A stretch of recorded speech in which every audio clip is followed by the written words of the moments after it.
के बाद। स्वामी को क्या आशीष वचन दे सकते हैं? जो सर्वसमर्थ अखिल ब्रह्मांडों के स्वामी हैं, उनका घर है वो अयोध्या, और उन्हीं की प्रेरणा से ऐसा हुआ है। किसी का काहू को बसनाए, जब जो कछो सब तिहारी कृपा से, उनका इस समय ऐसा कृपा प्रसाद हुआ कि हम अपनी भावनाओं पर विजय प्राप्त कर ली और मंदिर का निर्माण प्रारंभ हो गया। नहीं, उनकी इच्छा के बिना नहीं हो सकता। ये अपने बस की बात नहीं थी।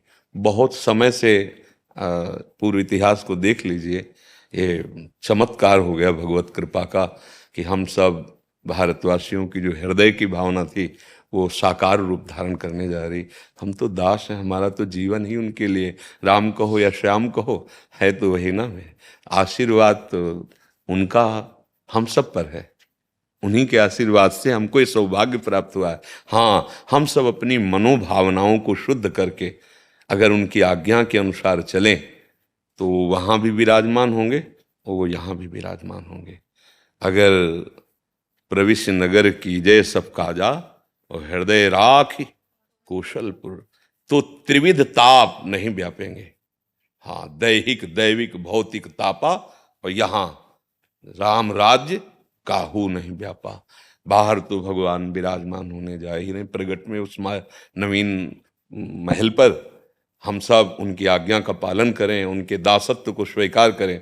और यहाँ भी हृदय राख कौशलपुर राजा। आज हम यहाँ चूक कर पा रहे हैं। हमारी बुद्धि शास्त्र आज्ञा भगवद आज्ञा के विरुद्ध मन को लेकर के विषयों में विचरण कर रही है। अगर हमारे गंदे आचरण, गंदा आहार, गंदा चिंतन नहीं रुका तो यहाँ ठाकुर जी जो बैठे हैं वो प्रकाशित नहीं हो पाएंगे। रामलला तो पहले भी विराजमान थे, अब नवीन महल पे विराजमान होंगे नहीं होंगे ना, वही जगह। तो यहाँ पहले भी विराजमान, सबके हृदय अछत विकारी, पर सकल जीव जगदीन दुखारी। साक्षात प्रभु विराजमान बिहारी जी राधा वल्लभ जी, पर यहाँ नहीं है प्रभु प्रकट।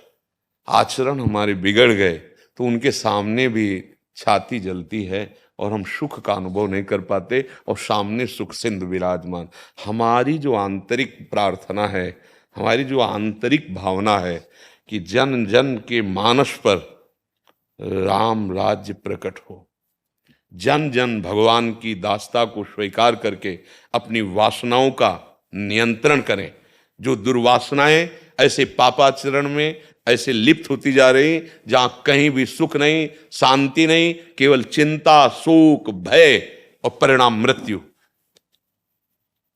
परमानंद की बाढ़ यहां आ जाएगी यदि रघुनाथ जी को अपना स्वामी मानकर उनकी आज्ञा से चले। भगवान ने कहा वही मेरा सेवक है जो मेरा अनुशासन माने, वही मेरी प्रजा है, वही मेरा सेवक है, वही मेरा प्रिय है जो मेरा अनुशासन माने।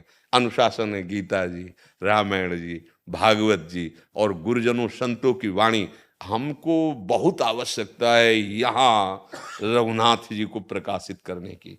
भय प्रकट कृपाला दीन दयाला, यहाँ जरूरत है। जो प्रगट में है वो तो भगवान की कृपा से हो ही गया है, उनके बल से हो गया है।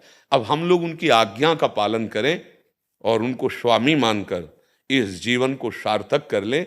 जैसे गोस्वामी तुलसीदास जी कह रहे हैं, जाकी कृपा लवलेश ते मति मंद तुलसी दास हूं, पायो परम विश्राम, राम समान प्रभु नाही कहूं, पायो परम विश्राम।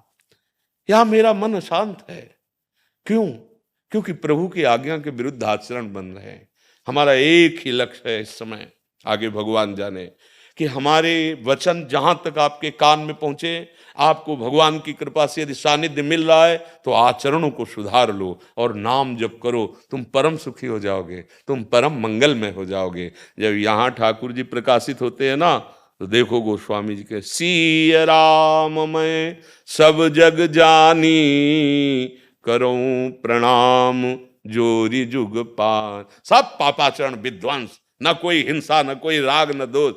कैसा कैसा भाव आया, सीय राम में, सीय राम में सब जग जानी, करो प्रणाम जोरी जुग। पूरा जगत मंदिर बन गया, हर जड़ चैतन्य में अपने आराध्य दे दिखाई देने लगे। हमारी तो यही प्रार्थना रहेगी, यही भावना रहेगी। और वो तो आशीर्वाद हम सबको दे रहे हैं, उन्हीं के बल से हम दहाड़ रहे और आप सब कर रहे हैं। ये जो भी कुछ हो रहा ना, उन्हीं के बल से हो रहा है। बस उनके चरणों का आश्रय और नाम जप